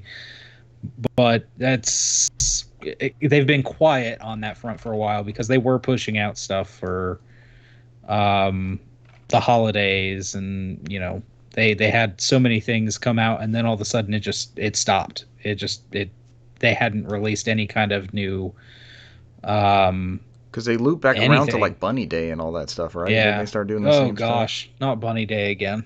Oh, the bunny from Silent Hill 3? stuff? Yes. Evil Bunny. That Specifically that one. Yes. Specifically that That's literally the first enemy you fight in Silent Hill 3, and that's why I looked at it like I can never unsee it. It's just the fucking bunny from Silent Hill 3. That or the weird bunny from Ant-Man where it's got the weird teeth. That's all I can see that too. So one. All right. Is that it for news? Games played? That's it. That's it. Yeah. Go to games played, 'Cause sir. they say the Infinite Flight is up and I'm ready to go download. I'm itching. It's slowly rolling Yep. out, apparently. 18 gigs worth. Might be able to. I hope to have impressions of that. I thought it'd be NDA to hell and back, but they want you to stream it and talk about it and everything. So sure, I'll do that. this is like their most highly rated game in a long time. So Yeah. I'm sure they're pushing for it. This is gonna be a. And big- how long we got to buy Forza 7 before that's delisted? I gotta buy a digital copy of it's that. like end of September. Right now it's $10. I've I've got a physical. I've done that for every Forza, like Horizon and regular ones. I've always, when they get ready to delist it, I buy a digital copy. I'm like, all right, let's go. Delist stuff like that. And I've got this copy of 7. It's sealed, but what is that? What is even on that disc anymore? What does that version look like? CD key. Yeah, I'm just popping in a disc and trying to get update, I guess. Games played. I'll jump in. Myself and friend of the show Jeremy beat Toe Jam and Earl on the Sega Genesis Classics collection on the Xbox One. It dropped. That unbeatable game. It is beatable when you have save states, and we spam the shit out of them. So that's when we beat it. Did we play it legit, or did we use the save states on the Wii when we played it? I don't remember doing a save state. I don't either. I think we legit beat it. That's what I was telling him. I was like, this game's tough, but we fucking beat it. Boogie. I'll be more excited if you told me you beat Funkatron. And I'll be like, oh, that game's beatable. Russell and I beat that back in the day. It wasn't fun, but it's not as good as Throw the jar. Yeah, you go to Toe Jam and Earl for that, and they realize that because Toe Jam and Earl 3 and the excellent Back in the Groove are on the same vein as the randomized levels of the first one. But he remembers playing it on Genesis. That collection was like $8, I think, like 2 weeks ago on an Xbox Live sale, and I bought it for him. I was like, "You got to have this, and we're gonna try some of these online co-op." I had it for I still have it for PlayStation. I just haven't played it in a while. But I forgot how cool that interface is on that game. Like, you have a CRT in front of you, and when you select the game, you're like picking its actual spine art, and if you change region, that switches on you. There's all kind of like, you can set scan lines, and you can actually look at the CRT with the curve of it if you want to, and that kind of stuff. And on my OLED, I got scan lines on there and got like the right filtering, and it just looked amazing. I love Toe Jam and Earl. Longtime listeners of the show will know that's way up there. And I've played through it with a lot of my closest friends. Brent, you might be up next. It might be our turn to run through Toe Jam and Earl.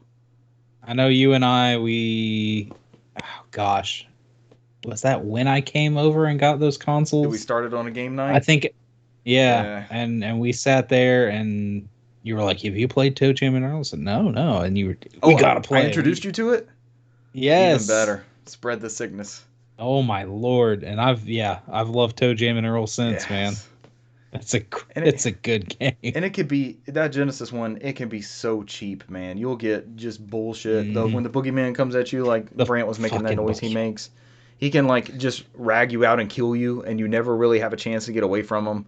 The items randomized too, so you don't know what they look like unless you've already identified it or used it. So you can have one hit kills sometimes.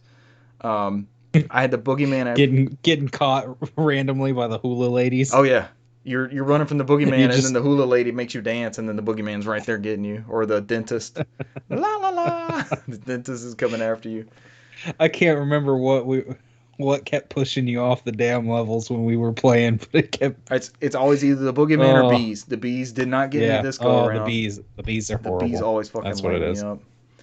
And then we got to a level real high up where the piece was way across, like we could not find the land bridge. So we just had to randomize. We spammed the save state to figure out what the items were. Because some of them were one-hit kills and some of them were rocket shoes. And you just take off flying across the level.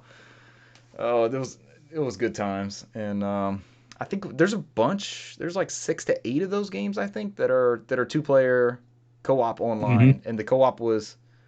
There was a couple laggy instances. I don't know if it was game code or one of our internet bobbing in and out. There was a couple times where, like, we'd come out of an elevator and I'd be walking a certain way and then I'd be dead. Like, something got me. I'm like, wait, what happened? It was like rollback code almost, you know?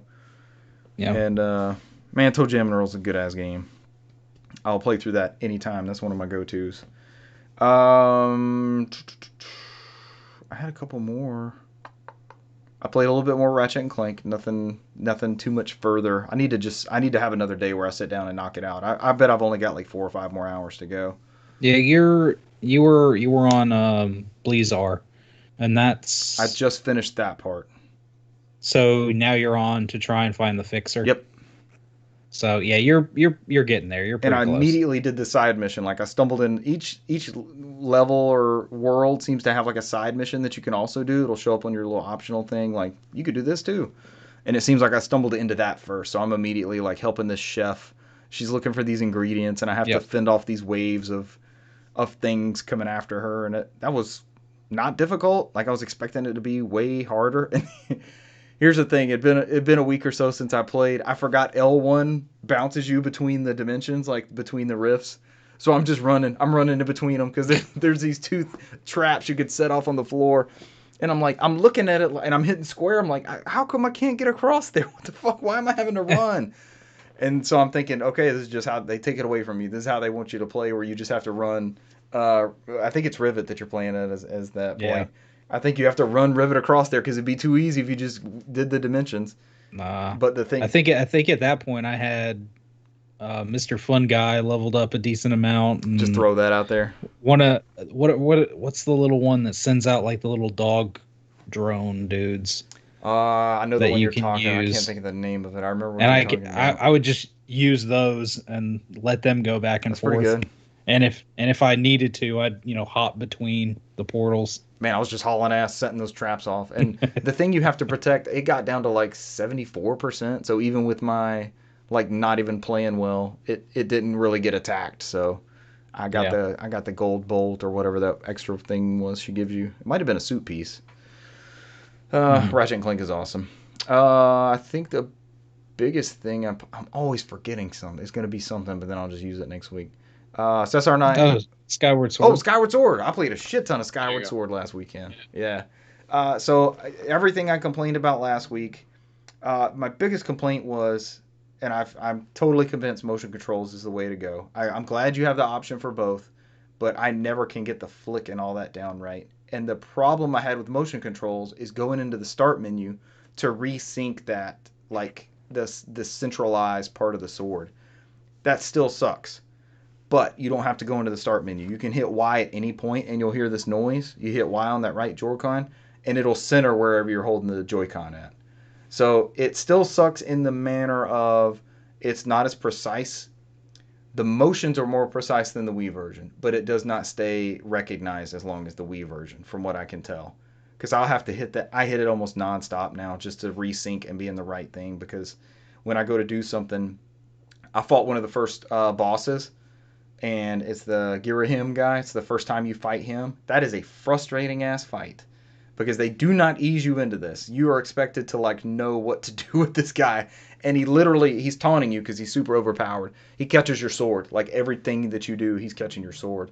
And I ended up just like trying to spam all these different movements and stuff.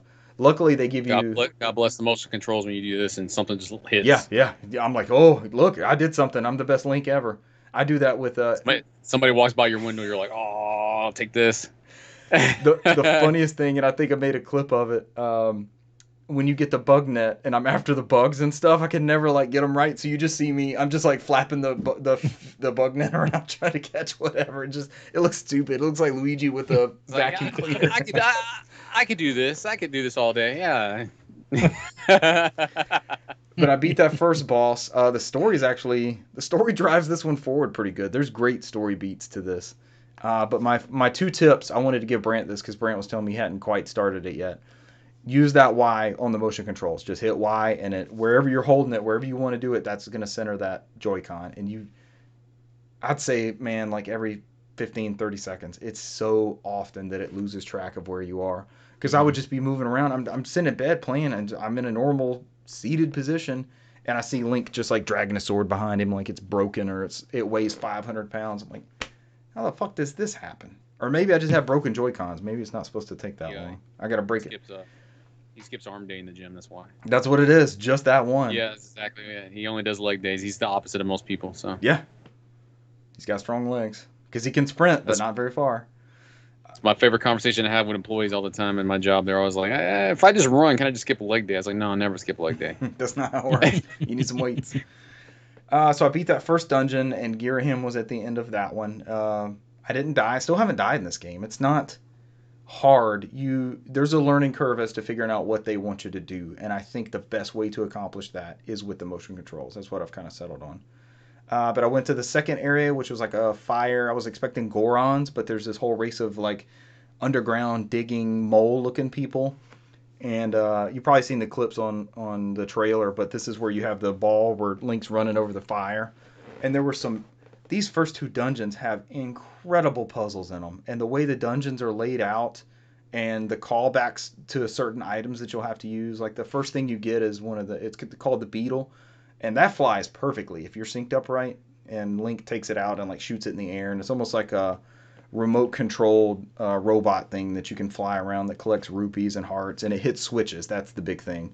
So you'll be stuck somewhere and you're looking at a gate and you're like, what the heck? Where am I supposed to go? And you shoot that thing off into oblivion and then start scoping around looking, and you usually find a switch somewhere.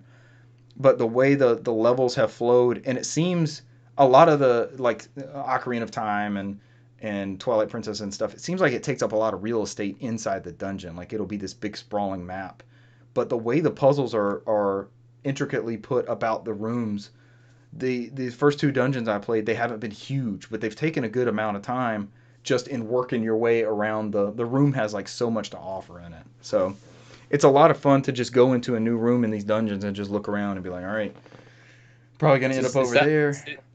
You missed that formula, man. That's all it is. It's that old formula. It's kind of refreshing. I did. So after that long break you have from it, it's kind of like, yeah, I'm kind of digging this. Yep.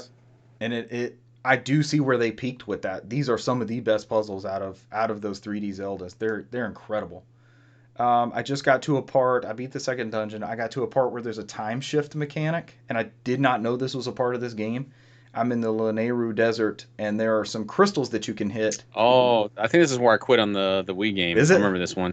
Have you gotten to that temple yet in that area? I have not. I'm working my way towards it. Okay. I'll leave it at that. Okay. Yeah, I think this is the part where I remember I remember just being a boss at this point, and I was like, and I just stopped. So I stopped right at the boss. So you were at the boss, okay. The boss for the second temple was like this lava spider thing that moves up and down a ramp on you. That boss battle was so much fun. I had so much fun with it.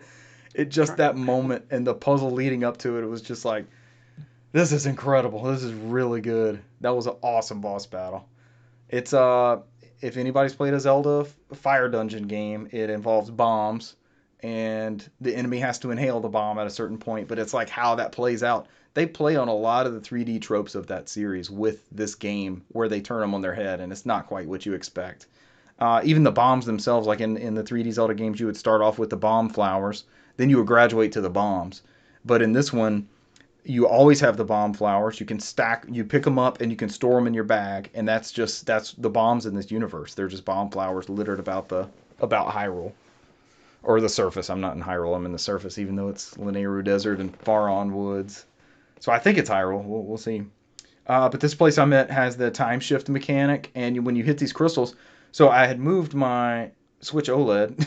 I moved my Switch down to my OLED TV at this point, and when you're in the past, like before you hit a time crystal, everything's like Gears of War, 2008, that grimy brown gray.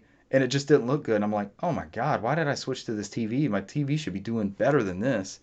And when you hit the time crystal, it goes back in time, and you're in like a specific time warp area, and everything's vibrant and alive, and that contrast blew my mind.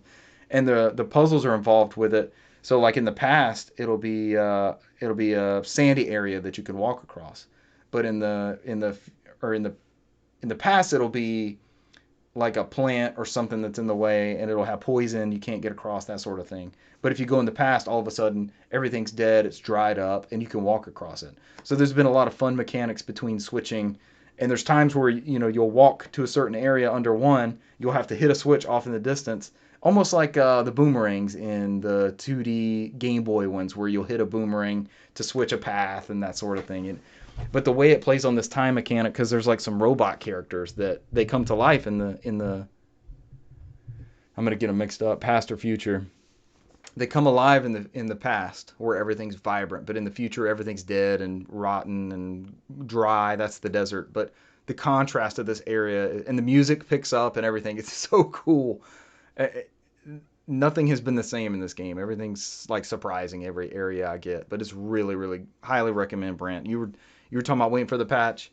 Maybe it comes, maybe it's a stability type thing, but when I learn to hit Y like that and just resync my Joy-Cons, I'm going to town from there.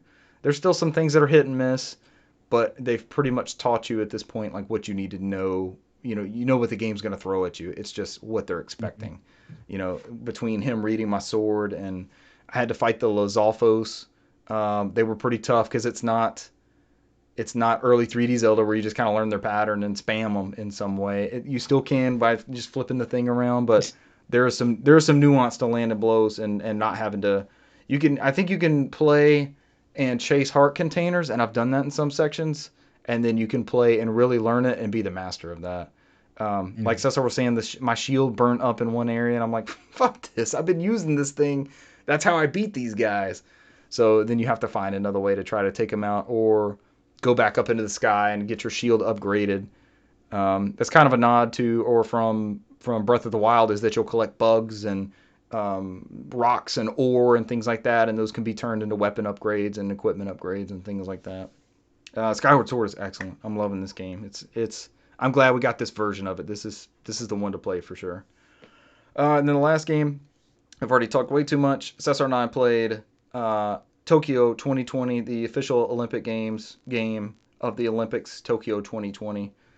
We had a couch co-op night, and don't know if we'll be talking about it for Game of the Year, but it's definitely honorable mention because there's a bunch of wacky-ass mini-games in there. The creative character super deep. You can come up with Cesar made himself in the game. He didn't have that save profile ready to go, but I made somebody close to The Witcher. I was still playing. I'm going to say, when was it The Witcher time? I was Matt Damon. You did look like Matt Damon, your default character, because my default character when we played, it gave me The Witcher, so we reversed it on this one. But the tennis game is awesome. Basketball's a lot of fun. We really got the hang of basketball at the end. The basketball quarters were super short. I think the end of the first quarter was like 4-2, maybe 3-2. And yeah, because we did the shortest time, so it was literally enough to do like 2 shots, and then they were doing bullshit shots that we're making, and then we were up there and like doing perfect shots, and it was like bouncing out. And it's like, and they came roaring back on us. Yeah, I'm like, what the hell? Beach volleyball gave us fits. We got golds in just about everything. And then beach volleyball, the people from Togo, they were whooping our asses. We probably lost 5 or 6 times before we were in. It was just playing to 5 points. But that beach volleyball was tough, man.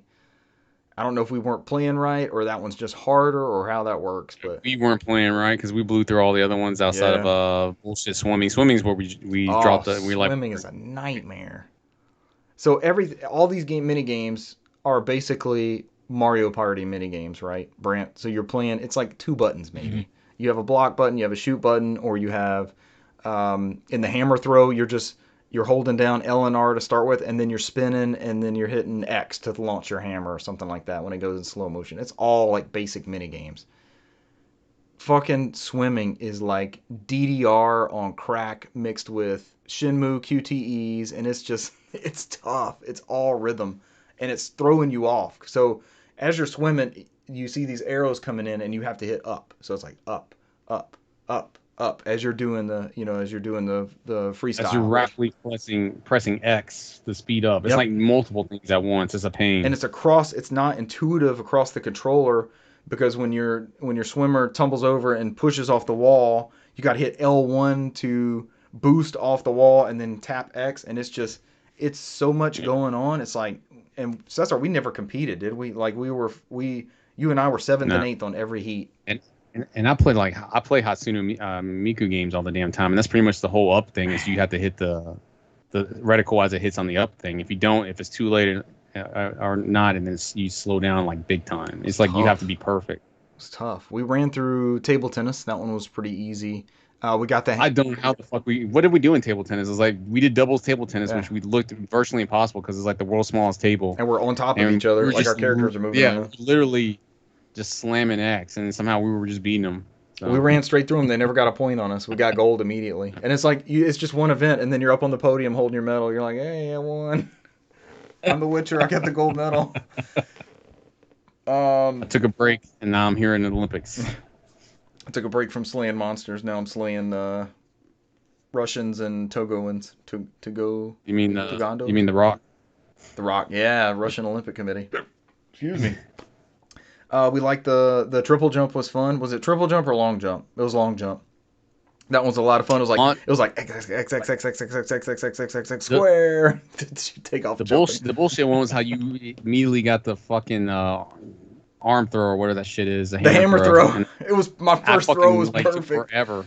Yeah, I'm like, did I hit the net? I think I hit the net one of them. I was like, you're like, come on, man. I just went straight in the net. I was like, fudge, man, come on. Man. The first throw I ever threw was like this world record, and the Witcher were like winning this slow motion thing. He's like, oh. He did the scream at the end, like, oh, yeah. Oh, man. Highly recommend, especially. It didn't even give me like a pity thing. It's just like I just threw into the net. I was like, great. Yeah, I gave you a throw. Like, here, I'm not going to do much. Because we were trying to unlock trophies. If you got a gold in an event, you got a trophy for it. So we were trying to alternate winning these trophies back and forth. Because I couldn't do hurdles, and Cesar had to slow down for me to get the hurdles. But the Witcher, that's bullshit. The Witcher, remember, I hit one hurdle, you hit like 8, and then you beat me still. And I was like, that doesn't make any sense to me. Witcher speed, man, he went through the hurdles. He still beat me. I was like, what the hell? And then you watch the replay, like plenty of sports games, the replays where it's at, when you see the craziness unfold, you're like, how did that happen? You're watching it from all these different angles. Cesar hits one of the hurdles, and I'm barreling through like 3 of them, and the Witcher fucking beats Cesar. Yeah, I'm slow to get up on one. You're going through them like they're not even there. You're just running straight. I'm like, geez. Let's go, baby. Knife through butter. Nobody else competed behind us. I mean, we were like distant first and second. So there was kind of an extreme as far as they weren't really competitive, or they were kicking our ass, like the swimming and the beach volleyball. Man, fuck swimming. We'll get the hang of it. Beach volleyball's there. I mean, we did pretty well in the baseball one. I got the grand slam baseball. When you're not in the room. Yeah, I left the room, and Cesar in extra innings hits a grand slam. So I come back and it's 4-0. Like, sure. It's like 4 to what, 0 or something? Yeah, 4-1. We're tied 1-1. Yep. That's right. It was 4-1. That's right. Yeah, because we were tied 1-1. That's how we went to extra innings. Yeah, because I got a hit, so it was like runners on first and second. That's a good ass game. Highly recommend. Tons of mini games. It's not Mario Party, like you don't have the board and all that in the background to have to deal with, but it's damn good. It's a lot of fun. Oh, those are my games played. I rattled on for far too long. And mine will be easy, and I'll just hand it off to Brant. The only game I played with that last week was Olympic Games with you, and I just streamed Summer Anime. That's it. I mean, that's it. I'm juggling like 10 to 15 series right now. Wow. So. Dang. You got a lot on your plate, sir. It's literally just me turning on the TV and pressing play. It's even less work than playing a game. Hot summer anime. Yep. Summer lineup, man. Getting them in. Even anime on the exercise bike, no visual novels? Usually on the exercise bike, it's always, I think I'm watching Fate Zero on the exercise bike. I don't know why I exclusively saved that one for the exercise bike, but that's the one I watch on the exercise bike. Fate Zero. Yep, it's all yours, Brent. Take us home. This past week I finished Metroid Fusion. Nice. Oh my gosh. It's up there. So, it's up there, isn't it? The hot theme.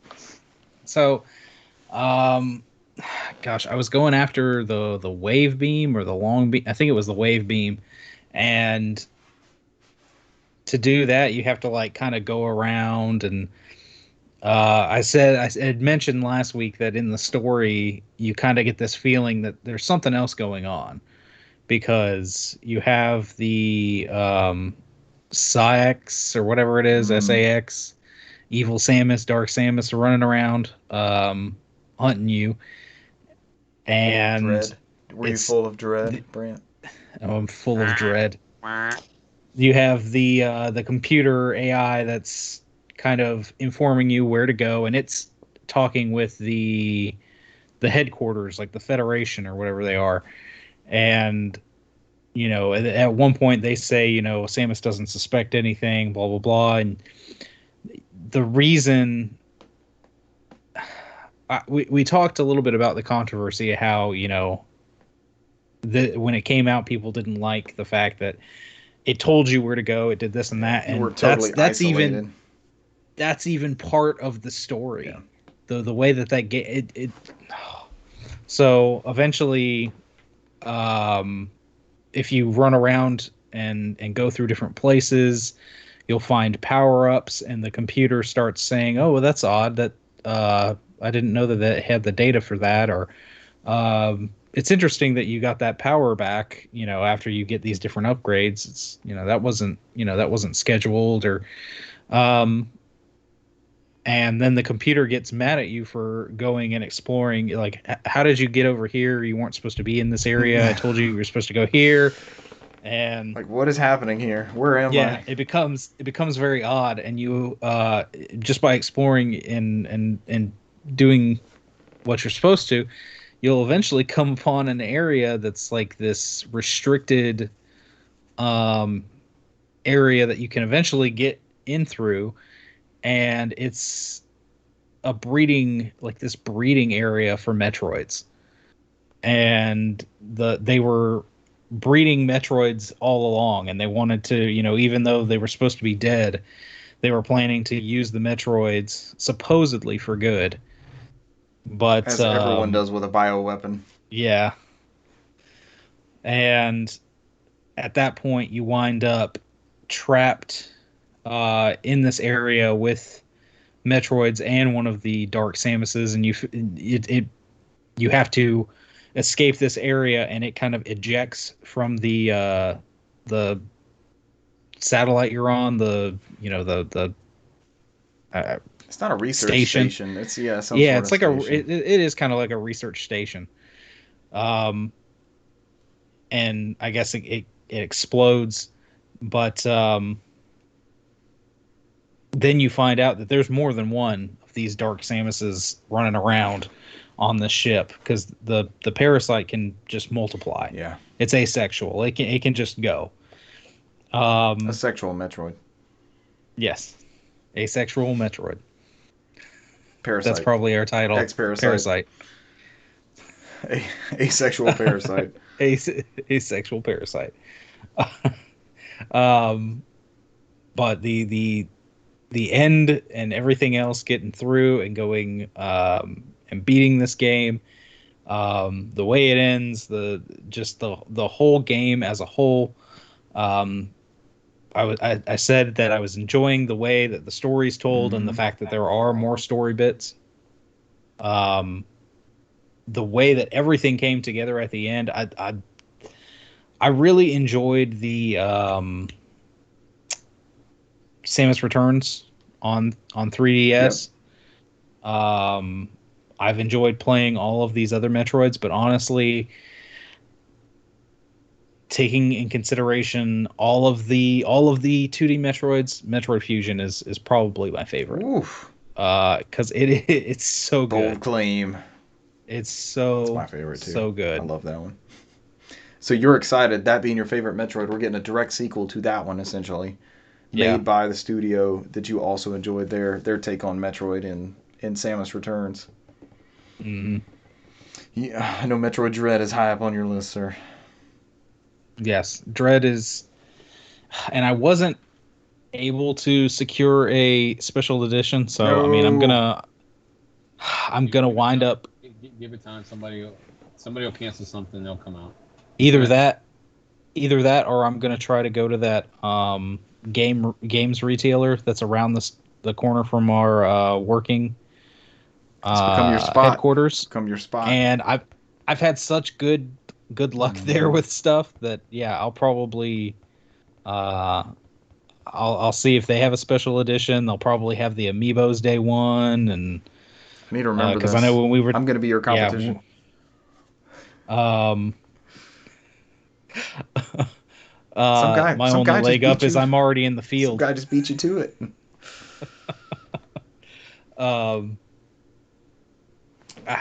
Like you said, I'm debated holding off on Skyward Sword because with what was it, Super Mario 3D? Mm-hmm. They did an update for the controls, since people had problems with the controls and there not being certain options and everything. So I'm wondering if they were gonna do an update and push out better controls for the buttons and everything like that, or improved motion.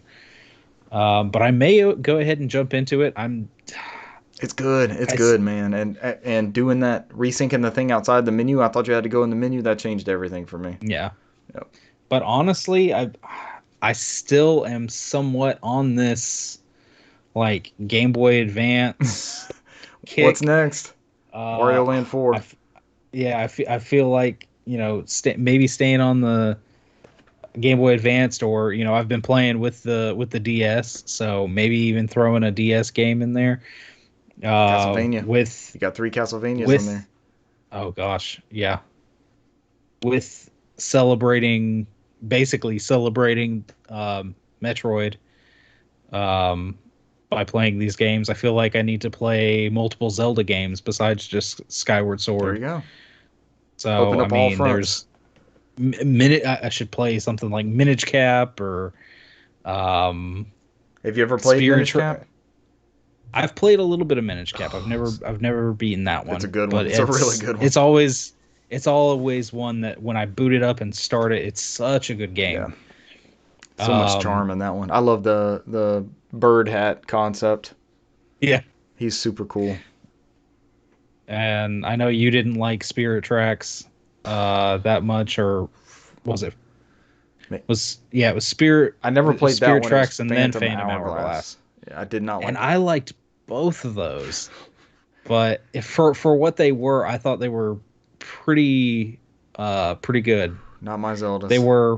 They were kind of annoying because they were in that vein of, shoehorning in the touch control. But once you got into it and got into the story and started doing the dungeons and everything, I don't know why I loved them so much. It could be one of those things where I try it, I boot it up and start playing it, and I'm like, man, this is not right. I remember it's trash. Time and place. Because we always have those games. Mm-hmm. But I don't know. I feel like I should give them a better shot than I did.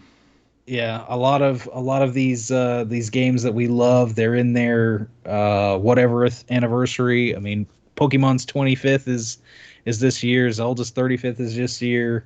Really, the only thing they did for Fire Emblem's 30th was they, made that big special edition Yep. for the original Fire Emblem. And they translated a game for us and then pulled it from the store. Yeah, pulled it from the store and only came out with a digital edition of it, because even that special edition just had a code in it. So, I mean, I feel like Fire Emblem was a game, the Fire Emblem on the Game Boy Advance, that was a game I played, countless times, and would always play and then delete my game and play and delete my game and this. Yeah, so there were two of those for GBA, right? It's like Sacred Stones was one of them. Yeah, Sacred Stones, and then just Fire Emblem. They called that one just Fire Emblem. Mm-hmm. Just Dance. Just Dance. Just Dance in the Fire Emblem. But I mean, my backlog is so great anyway. I could pull any number of games and start playing. But I feel like that GBA, that handheld small games they're still calling. And then, I mean, even I had somebody message me right now about Pokemon Unite. My son played Pokemon Unite, but now I'm hearing that's more play to win kind of mechanic. I was wondering what the temperature was on that one. People are enjoying it, and that's even what I've been hearing is it's a good game. It's pretty fun, it seems to be play to win. If you want to spend the money, you can power up certain characters and basically just knock everyone down. So, damn. But it might be worth a try since it's still in its infancy. Before too many people get too high leveled. Mm-hmm. So, give it a shot. Yeah, I've seen a lot of positive stuff on Twitter where they're like, "This is a good game." What do you do in it? I know nothing about it. It's a MOBA. It's a MOBA. I was gonna say, have you seen League of Legends? Have you seen Dota? It's the same. League of Legos. It's a MOBA. League of Legos. But no, just Metroid, finishing Metroid Fusion. That was it, and thinking about what else to play next. So, all right, that'll wrap it up for this episode. We're good. We covered everything. Yes, sir. We get to our hour 48. Seems right. Oh, hour 48. We're exactly there. That's awesome. We made it. We made it, boys. All right. Where we're landing, boys. Where we're landing. This is it. An hour 48, our usual landing spot. Ladies and gentlemen, thank you for joining us this week, and we will catch you next week. Bye. See you.